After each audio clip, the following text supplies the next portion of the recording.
Hi friends, இன்றைக்கி நம்ம பார்க்க போகிற வீடியோ நம்ம சாப்பிட்டுட்டு தூக்கி போடுற மாங்காய் விதையிலேருந்து அழகாக நம்ம ஒரு மாமரம் வந்து முளைக்க வைக்க முடியும். அது எப்படி ஈஸியாக சீக்கிரமாக முளைச்சி வர வைக்கிறது அப்படிங்கிறத அந்த வீடியோவில் பார்க்க போகிறோம். வீடியோக்குள்ளே போகிறதுக்கு முன்னாடி நீங்கள் இன்னும் நம்ம சேனலை சப்ஸ்கிரைப் பண்ணலைன்னா மறக்காமல் சப்ஸ்கிரைப் பண்ணிக்கிங்க. பக்கத்தில் இருக்க பெல் ஐக்கானை கிளிக் பண்ணி ஆளுங்கிற ஆப்ஷனையும் செலக்ட் பண்ணிக்கிங்க. தேங்க்யூ. இந்த மரம் வந்து ஒட்டு மரம் மாதிரி ரொம்ப சீக்கிரமாலாம் வளராது. நம்ம விதையிலேருந்து முளைக்க போடுறதுனால இது இப்போ வந்து எப்படி முளைக்க போடுறதுன்னு பார்க்கலாம். ஒரு க்ரோ பேக்கில் கீழே வந்து ஆற்று மணல் போட்டிருக்கேன். இது எதுக்காகனா தண்ணி தேங்கி நிற்காமல் இருக்கிறதுக்காக ஆற்று மண் போட்டுட்டு அதுக்கப்புறம் இந்த மண்கலவை வந்து இதில் சேர்த்துடலாம். இந்த மண்கலவை என்னென்னா ஒரு சம அளவில் தேங்காய் நாரும் செம்மண்ணும் கலந்து வச்சுருக்க ஒரு மண்கலவை தான் அது.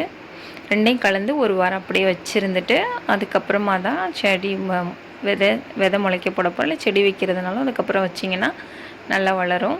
அப்படி இல்லை வீட்டு தோட்டத்துக்கான மண்கலவை எப்படி செய்கிறதுன்னு ஒரு வீடியோ நான் போட்டிருக்கேன் நம்ம சேனலில், செக் பண்ணி பாருங்கள். இது வந்து தொழு உரம் வந்து இப்போ போட போகிறோம். இந்த மண்கலவைக்கு மேலே தொழு உரம் போட்டுட்டு மறுபடியும் நம்ம வந்து மண்ணை போட்டு ஃபில் பண்ண போகிறோம்.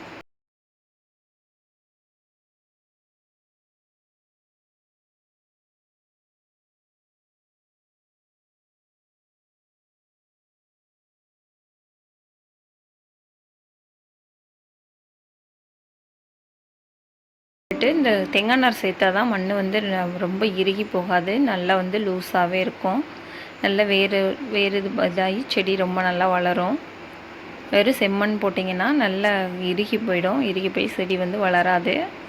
கண்டிப்பாக தேங்காய் நார் கலந்து வச்சிங்கன்னா தான் ரொம்ப நல்லது வீட்டு தோட்டத்துக்கு. நம்ம மண்ணில் வச்சா பிரச்சனை இல்லை, நம்ம க்ரோ பேக்கில் இதிலலாம் வைக்கிறனால இந்த மாதிரி வச்சோன்னா ரொம்ப நல்லா வளரும்.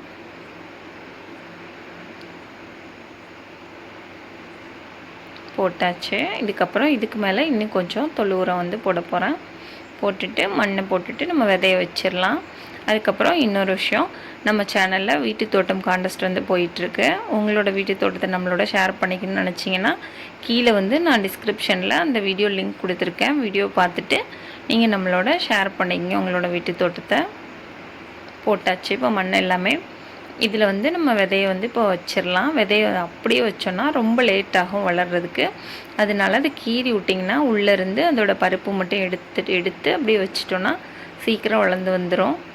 பாருங்கள், ஆல்ரெடி அது முளை விட்டுருக்கு பாருங்கள். இந்த மாவிதை பாருங்கள் எப்படி வளர்ந்துருக்கு பாருங்கள். இது அப்படியே நம்ம மண்ணுக்குள்ளே வச்சு மேலாப்பில் மண்ணை போட்டு மூடிட்டோன்னா போதும். இது எப்படி முளை வந்திருக்கோ அந்த சைடு வந்து மேலே வர்ற மாதிரி வச்சு மண்ணை போட்டுருங்க. அவ்வளோதான். இப்போ இதே மாதிரி நான் சும்மா செக் பண்ணுறதுக்காக முளைக்க போட்ட ஒரு செடி இங்கே இருக்குது பாருங்கள். ரோஜா செடியோட தொட்டிலேயே போட்டிருந்தோம். இது நாத்தனார் வீட்டிலேருந்து எடுத்துகிட்டு வந்த மாவிதை தான் எல்லாமே. அவங்களோட மாமரம் கூட நான் ஆல்ரெடி நம்ம சேனலில் ஒரு வீடியோ போட்டிருக்கேன், மாந்தோப்பு. நீங்கள் பார்க்காதவங்க வேணால் செக் பண்ணி பாருங்கள். நல்ல டேஸ்ட்டாக இருக்கும் பழம். அதனால தான் சரி முளைக்க போடலான்னு போட்டோம். நல்லா முளைச்சி வந்திருக்கு பாருங்கள். இதை எடுத்து நம்ம ட்ரான்ஸ்ஃபர் பண்ணிடலாம் வேறு ஒரு பேகுக்கு.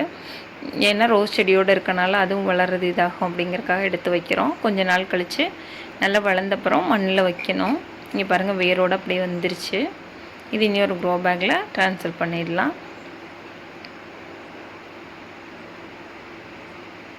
இது வேரோடு எடுத்தால் தான் வரும். வேறு எங்கேயும் இருந்துச்சுன்னா எடுக்கிறது கஷ்டம். இந்த தொட்டியில் வந்து மண் ரொம்ப லூஸாக அப்படி இருக்கனால ஈஸியாக எடுக்க வந்துருச்சு. இந்த மாதிரி நிறைய மாங்கன்று வந்து இப்போ எங்கள் வீட்டில் முளைச்சிருக்கு. நாங்கள் அங்கேருந்து எடுத்துகிட்டு வந்த விதையெல்லாம் தூக்கி போடாமல் அங்கங்கே முளைக்க போட்டது நல்லா வளர்ந்துருக்கு பாருங்கள். அவ்வளோதான், வச்சாச்சு.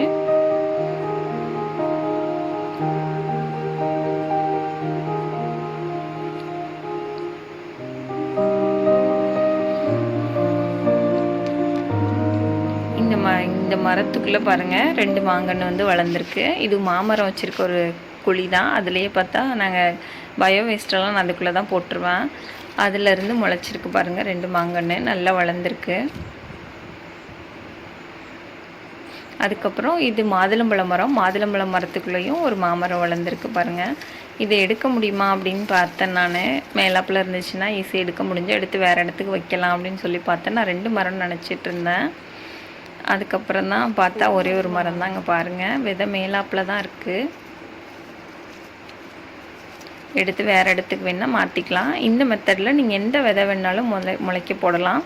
பட் என்னென்னா ஒட்டு மரம் மாதிரி ரொம்ப சீக்கிரமாக வளராது, அது ஒன்று மட்டும்தான். மற்றபடி ரொம்ப நல்லா வளருது. நாங்கள் இதே மாதிரி தான் ஆரஞ்சு விதை வந்து முளைக்க போட்டோம், அதுவும் சூப்பராக வளர்ந்துருக்கு. அதுவும் நாத்தனார் வீட்டிலேருந்து எடுத்துகிட்டு வந்தது தான். அவங்க வீட்டில் ஆரஞ்சு மரமும் இருக்குது. அவங்களோட வீட்டு தோட்டமும் நம்ம சேனலில் போட்டிருக்கேன், பார்க்காதவங்க பாருங்கள். அந்த ஆரஞ்சு மரத்துலேருந்து வளர்ந்த செடி தான் பாருங்கள், ரொம்ப நல்லா வளர்ந்துருக்கு பாருங்கள். இந்த வீடியோ உங்களுக்கு பிடிச்சிருக்குன்னு நினைக்கிறேன். வீடியோ பிடிச்சிருந்தால் லைக் பண்ணுங்கள், ஷேர் பண்ணுங்கள், கமெண்ட் பண்ணுங்கள். மறக்காமல் நம்ம சேனலை சப்ஸ்கிரைப் பண்ணுங்கள். தேங்க்ஸ் ஃபார் வாட்சிங் தியாஸ்ரீ கிரியேஷன்ஸ்.